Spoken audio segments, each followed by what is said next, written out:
I began surfing at the age of 9.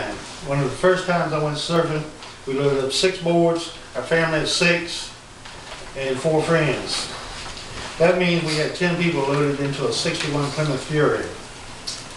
We headed to Sand Ridge Beach.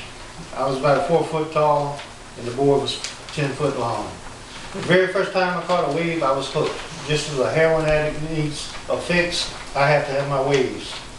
Out of all the waves I've ever surfed, I must tell you an experience that is embedded in my mind and my heart. This was the day after a big storm when my friend and I decided to check out a jetty and cove where the ocean and bay met. For the first surprise of the day, when we came over the dunes, we saw waist to chest high waves just peeling off. Normally there are no waves at this spot. We hit the water and began catching wave after wave.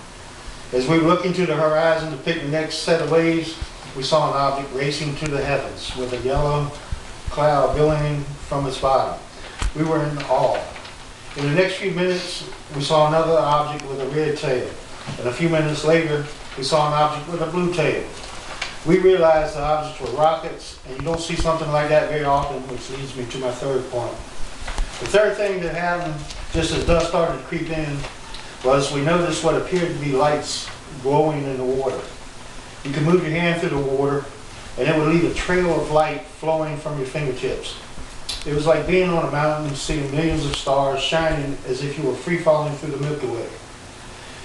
Every time we would catch a wave, the spray from beneath the board would shoot thousands of light outward, and it was a perpetual light show.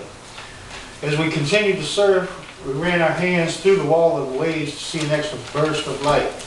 We thought these lights may have been caused by the rockets we had seen earlier.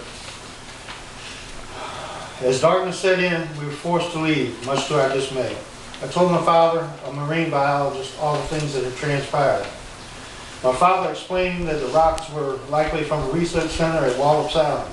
He also explained that the lights we had seen were likely millions of fluorescent baby jellyfish. I had no doubt my father was qualified to make these assumptions, but I still did not want to relinquish this experience as a mystery.